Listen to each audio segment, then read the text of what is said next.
Dear friends, welcome to our channel.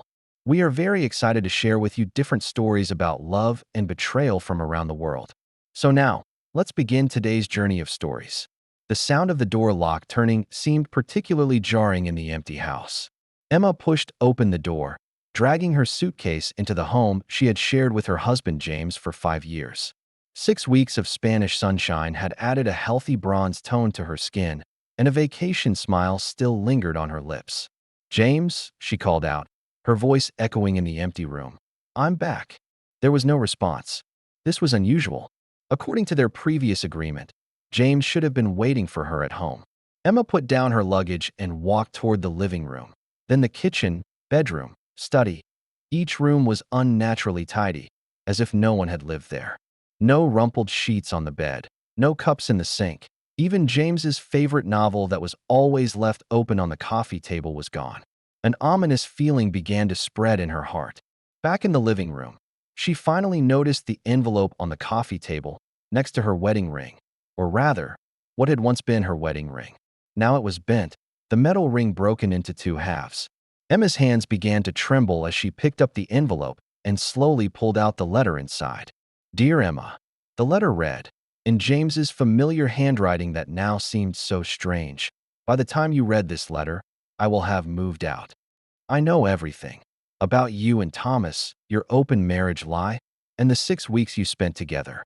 I have entrusted a lawyer to handle the divorce proceedings, and he will contact you. Please do not try to contact me. James." The letter slipped from Emma's hands. She collapsed onto the sofa, staring in shock at the broken wedding ring. How did he know? How did he find out? She and Thomas had been so careful. 6 months ago, Emma, as a marketing director, welcomed the company's new chief creative officer, Thomas Wilson. In an industry dominated by men, Emma had always been known for her acumen and tenacity. At 35, she had an enviable career and what once seemed like a perfect marriage. Unlike her seemingly glamorous professional image, deep inside Emma, there had always existed an inexplicable emptiness. James was a successful architect, focused on sustainable building design. He wasn't a workaholic, but he was fully dedicated to his projects, often excited about environmentally friendly designs. Their marriage appeared solid, yet lacked that connection that made Emma feel understood and seen in subtle ways. Thomas's appearance was like a breath of fresh air. He not only appreciated Emma's professional talents, but, more importantly, seemed to see through her surface strength and understand her inner desires. What started as work discussions turned into heartfelt lunch conversations, and later into private gatherings after work. Have you ever thought that our expectations for life might be more than what we actually have? Thomas asked Emma one evening during dinner after working overtime at the company. Emma looked at her wine glass, contemplating the question. "Every day," she answered honestly, "but it's hard to admit, especially when you appear to have everything from the outside. That's why we need to find those people in life who truly understand us," Thomas said, his eyes looking directly at Emma. "Those who see the real us, not just the part we show to the world." Emma had never met someone like Thomas, someone who seemed able to read her deepest thoughts and understand her most secret needs. When Thomas suggested they go to Spain together for a 6-week creative marketing project, Emma agreed almost without hesitation. "Won't James mind?" Thomas asked, his voice tinged with curiosity, perhaps even anticipation. "Our relationship is very open." Emma lied, not even knowing herself why she said this. "He understands my work needs." This lie became her first step toward betrayal. After telling James that this was a career opportunity she couldn't miss, she flew to Barcelona and began her secret relationship with Thomas. For 6 weeks, they toured the Spanish coastline, wandered through ancient streets, and shared wine and secrets under starry skies. Emma convinced herself that this wasn't just an affair, but that her soul had found its other half. However, the shock of returning to reality was more brutal than she had imagined. She picked up her phone and dialed James's number, but the call went straight to voicemail. She tried sending a text. "Please talk to me. We need to talk." There was no response. Emma opened social media, searching for any clues, only to discover that James had blocked her. She saw comments from a few mutual friends, vague in content but clearly sympathizing with James.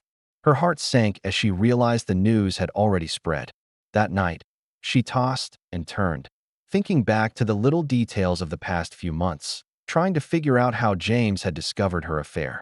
Had she accidentally revealed information on social media? Had someone seen her with Thomas? Or had Thomas let something slip somewhere? The next morning, the doorbell rang. She opened the door to find James's friend Michael. "I'm just here to pick up some of James's things," he said coldly, avoiding Emma's gaze. "He asked me to get some of his files and design drawings." "Michael, wait." Emma grabbed his arm. "Please tell me what happened. How did James find out?" Michael stopped, turned to face her, his eyes filled with disappointment. "You really want to know? Fine. It was Sophia who saw you with that man. She was attending an architectural seminar in Barcelona and happened to see you walking intimately along La Rambla. She took a photo and sent it to James, asking if he knew you were in Spain." Emma felt dizzy. Sophia was James's colleague, and she had completely forgotten that James had mentioned Sophia's trip to Barcelona. "But it's not just about a photograph," Michael continued. "James checked your shared cloud account and saw the photos you uploaded, the ones you thought you had deleted. And your open marriage? That talk you had with Rachel while drunk got back to James." Emma instantly understood everything. Rachel was her friend, and at Emma's farewell party before her departure, she had indeed had too much to drink and hinted to Rachel that she and James had a special arrangement to cover up what was about to happen. "I can explain," she said weakly. "Explain what?" Michael sneered. "Explain how you betrayed someone who loved you? Explain how you tainted your marriage with lies. Save it, Emma. James deserves better." Michael quickly collected what James needed and left, leaving Emma alone to face the consequences of her actions. In the days that followed, Emma's world seemed to collapse. James's lawyer contacted her to begin divorce proceedings. She tried every method to contact James, but all were rejected. Meanwhile, she found that her situation at the company had also become awkward. People began to gossip about her relationship with Thomas, and her colleagues' gazes were filled with judgment and curiosity. And Thomas, after seeing how things developed, began to grow distant. "We need to maintain professionalism at work," he told Emma during a private meeting. "The company has started to notice our relationship. But you said we would always be together." Emma couldn't believe what she was hearing. "You said we were soulmates." "Emma," Thomas sighed. "We had a good time, but we both need to face reality. Your marriage is over, and my career cannot be affected by this." Emma looked at the man before her in shock, realizing that the deep affection she had believed in was nothing but an illusion. The relationship for which she had given up everything so easily crumbled under the pressure of reality. Meanwhile, James silently handled the divorce proceedings. He moved to an apartment on the other side of the city, burying himself in work, trying to forget the pain of betrayal. Whenever friends asked, he would simply say, "Some betrayals are unforgivable." It wasn't that James hadn't struggled. In his apartment, there was a box containing memories of his life with Emma, honeymoon photos, the watch she had given him, movie tickets from their first date. Sometimes, late at night, he would sit in front of that box, reminiscing about all they once had. But each time, the images of betrayal would flash back in his mind, reminding him why he had chosen to leave. "Have you ever thought about forgiving her?" Michael asked James one evening. James shook his head. "It's not about forgiveness, Michael. It's about trust. Once lost, some things can never come back." As the divorce proceedings advanced, Emma finally realized what she had lost. Not just her marriage, but her dignity, her reputation, and those who had once trusted her. And all of this was for someone who had never truly cared about her. At the company's mid-year meeting, the senior management announced a shocking piece of news. Thomas would be transferred to the company's London branch. Outwardly, this was due to his professional capabilities, but insiders all knew this was a way to handle his inappropriate relationship with a subordinate. Before leaving, Thomas didn't even say goodbye to Emma. Emma stood at the foot of the company building, watching Thomas's hastily departing figure, and finally understood how serious the mistake she had made was. She had not only lost a husband who loved her, but had also abandoned her principles for a man who ultimately proved to care only about himself. "We only appreciate what we have after we lose it, don't we?" A voice came from behind her. Emma turned to see the company's human resources director, Linda. "I know what you've been through," Linda said calmly, "but life doesn't end because of one mistake. What matters is what you learn from it." Emma looked at Linda, tears in her eyes. I ruined a beautiful relationship for someone who wasn't worth it. Then start rebuilding from today, Linda said, not to regain what you've lost, but to avoid making the same mistakes. In that moment, Emma realized that her journey was just beginning, a journey about regret, acceptance, and rebirth. Part 2. James stood by the window of his new apartment, overlooking the city's night view. 3 months had passed, the divorce was finalizing, and his life was gradually returning to order.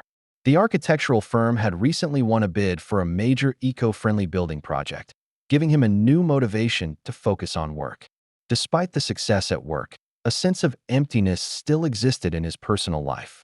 Once, coming home meant Emma's smile, sharing the day's events, planning the future together. Now, coming home meant empty rooms and the echo of his own voice. You should go out, Michael suggested during a lunch. Meet new friends, maybe start a new relationship. James shook his head. I'm not ready yet. I'm not saying you should immediately jump into a serious relationship, Michael said. Just don't completely shut yourself off. You shouldn't let her mistake define your future. James knew Michael was right, but trust had become an insurmountable obstacle for him. Nevertheless, he agreed to attend a social event over the weekend, a small step toward a new life. Meanwhile, Emma's life was also changing. After the company storm had settled, she threw herself wholeheartedly into work, trying to fill the void in her personal life with professional achievements. She reduced her social activities because every gathering would have someone bring up her marriage and that office romance. One day, she accidentally ran into James's sister Charlotte at a coffee shop. Charlotte, Emma greeted uncertainly. It's been a while. Charlotte glanced at her, initially wanting to turn and leave, but finally stopped. Emma, she responded coldly. How are you? Emma asked tentatively. If you're asking about James, Charlotte cut straight to the point. He's fine, at least better than when you betrayed him. Emma lowered her head. I know I made an unforgivable mistake. Yes, you did, Charlotte said. But I'm not here to accuse you. I just want you to know that your actions didn't just hurt James. They hurt everyone who loves him. I regret it every day, Emma said softly. What good is regret? Charlotte retorted. What were you thinking when you made that choice? Do you know how much James loved you? Do you know what your commitment meant to him?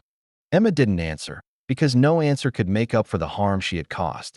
I think I've said enough, Charlotte finally said. Have a nice life, Emma.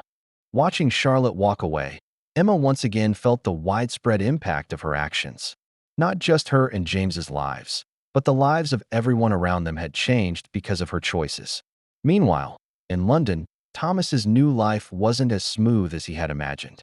His professional reputation had been damaged by his relationship with Emma, and rumors had begun to circulate within the company about his similar past behavior patterns. After an executive meeting, the company CEO called him aside. Wilson, we need to talk, the CEO said concisely. We've received several reports about your inappropriate behavior. Thomas tried to defend himself, but the evidence was irrefutable. A former female subordinate had filed a sexual harassment complaint, and multiple employees confirmed his misuse of authority in inappropriate relationships. Eventually, to avoid scandal and possible legal proceedings, the company reached an agreement with Thomas. He would resign and accept a settlement far below his expectations. Thomas sat in his London apartment, looking at the rain outside the window, realizing that his career might never recover to what it once was. He picked up his phone, hesitated for a moment, then dialed Emma's number. But on the other end was only a cold voicemail. Emma had blocked him, completely cutting off contact. Back in the United States, Emma was facing her own professional crisis. Despite her hard work, the company's restructuring had made her position unstable. The newly appointed creative director criticized her work, believing her creativity lacked vitality and freshness. Maybe you need a vacation to adjust, HR Director Linda suggested. This period has been difficult for you. Emma knew Linda meant well, but she also understood that in the competitive workplace environment, any pause could lead to elimination. However, she did feel exhausted, not just from work pressure, but from the collapse of her personal life. In the following weeks, Emma tried to reconnect with friends she had once neglected, those she had pushed away while engrossed in her relationship with Thomas. Some accepted her apology, but more kept their distance. I understand you're in pain now, her former good friend Rachel said during a meeting. But you need to understand that once trust is broken, it's hard to rebuild. This reminded Emma of James, of the hurt she had caused him. She tried to contact him again, not to reconcile, but to sincerely apologize. James, I know you may not want to hear my voice. She left a message on his voicemail. But I need you to know I'm sorry. Not for getting caught, but for my choices, for hurting you. You deserved better. James heard this message as he was preparing for an important design presentation. His finger hovered over the delete button, but in the end, he just turned off his phone and redirected his attention back to work. In a way, Emma's apology gave him a strange sense of relief. Not forgiveness, but confirmation that his decision was right. He had chosen self-respect and self-protection over dwelling in a relationship that had been tainted by betrayal. Time continued to pass, and James's architectural firm gained more and more attention for its innovative, eco-friendly designs. He was invited to speak at a renowned sustainable development conference, marking an important milestone in his career. On the day of the conference, he stood on the podium, confidently sharing his vision for future architecture. After the speech, a young architect approached him, introducing herself as a fan of his work. The two began a pleasant professional exchange, and James found himself able to feel joy and possibility in life again. For Emma, however, the turning point in life came more dramatically. During a company layoff, she lost her job. Years of career effort vanished in an instant. Unemployment brought not just economic pressure, but a profound identity crisis. Without marriage, without work, Emma wasn't sure what she had left. In desperation, she decided to do something she had wanted to do for a long time, but never had the courage to try: writing. She began to record her experiences, mistakes, and lessons, not for publication or sharing, but for understanding and acceptance. Sometimes, we need to lose everything to find what truly matters, she wrote. My mistakes taught me the value of honesty and loyalty, though too late. Meanwhile, Thomas's career continued to decline. The job opportunity in London didn't last long, and he found himself labeled as a problematic employee throughout the industry. Finally, he had to accept a position below his capability and previous position, working as an ordinary creative director at a small advertising company. One day, Thomas saw James's news on social media. His architectural firm had just won an international award. The same day, he also saw Emma's blog published for the first time, where she began sharing her writing and reflections. Thomas felt a wave of bitterness. He had once thought he was the clever one, the manipulator, the one who could have everything. Now, he watched those he had once looked down upon move forward, while he remained trapped by his own actions. On the other side, James and Emma's lives continued to develop separately, without interference. James's architectural firm thrived, and he began participating in community volunteer activities during his non-working hours, which gave him a new sense of fulfillment. He learned to trust again, albeit cautiously, but no longer completely closed off. Emma's writing gained unexpected attention. Her honesty and profound reflection on her own mistakes resonated with readers. A publisher contacted her, suggesting the possibility of publishing her memoir. Despite achieving some professional success, the emptiness in her personal life remained, reminding her of the cost of her choices. A year later, on an afternoon, Emma received a special email. It was from James, the first direct contact she had received from him since the divorce. Emma, the email briefly stated, I heard about your writing success. Congratulations. I just wanted to let you know that I've moved on, and I hope you have too. James. No forgiveness. No hint of reconciliation. Just a simple acknowledgement that they had both moved forward. Emma read the email with tears in her eyes. This wasn't the ending she had hoped for, but it was the ending she received because of her choices. Meanwhile, Thomas found himself increasingly lonely. His charm and manipulative abilities were no longer effective once people knew his true character.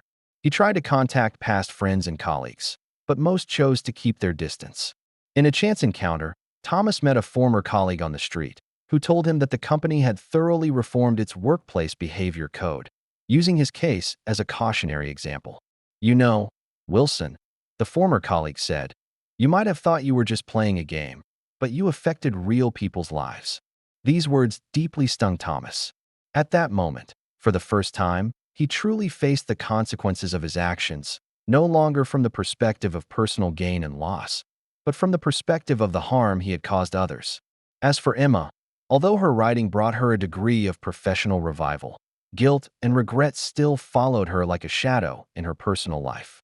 She tried dating, but each time when the relationship began to get serious, she would pull back, afraid of hurting others or being hurt again. One day, Emma decided to take a walk in the park that she and James had once loved. To her surprise, she saw James from a distance, and he was not alone, but with a woman. They looked intimate, engaged in pleasant conversation. Emma stopped, feeling a pang of bittersweetness. Not jealousy, but a reflection on what she had lost. She watched James smile, that genuine smile she had once known so well, realizing that he had truly moved on. And she, although seemingly moving on as well, was still trapped deep inside by past mistakes. Some choices come with a price that we pay for a lifetime, she said to herself, turning away, not wanting to disturb James's newfound happiness. Years later, Emma's writing career was quite successful. Her memoir had become a bestseller, helping many who struggled in relationships. But deep in her heart, there was always an unhealed wound, reminding her of her betrayal of James and the love she could have cherished but chose to destroy.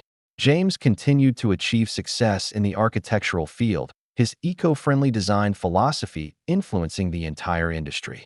In his personal life, he eventually found new love, starting a family with the architect he met at the conference. Although the pain of the past would never completely disappear, he learned not to let it define his future.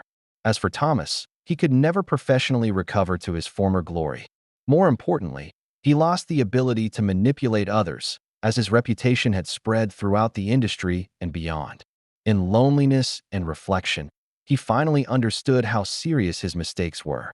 One day, at a small industry gathering, Thomas saw James and his new family from a distance. Watching their happiness, Thomas felt a deep remorse, not just for his lost opportunities and reputation, but more for the harm he had caused others. The cost of betrayal is not just the loss of the current relationship, Emma wrote at the end of her new book, but the loss of all the futures we could have had. Every decision has consequences. Every choice defines who we are. In the moment of betrayal, I didn't just lose a marriage, I lost the opportunity to become a better version of myself. This is a lesson I hope no one needs to learn through personal experience. This sentence, in a way, summarized the journey of all three people. James, by choosing self-respect and a new beginning, found true happiness. Emma, by accepting her mistakes and sharing her story, found a kind of redemption. And Thomas, by losing almost everything, finally understood the far-reaching impact of his actions. In the long river of life, their stories intertwined, then separated, each bearing the consequences of their own choices, reminding us that on the complex stage of love and betrayal, honesty and loyalty are always the most precious qualities. If this story resonates with you, please don't forget to like, share, and subscribe to our channel for more wonderful content. We look forward to seeing you in our next story.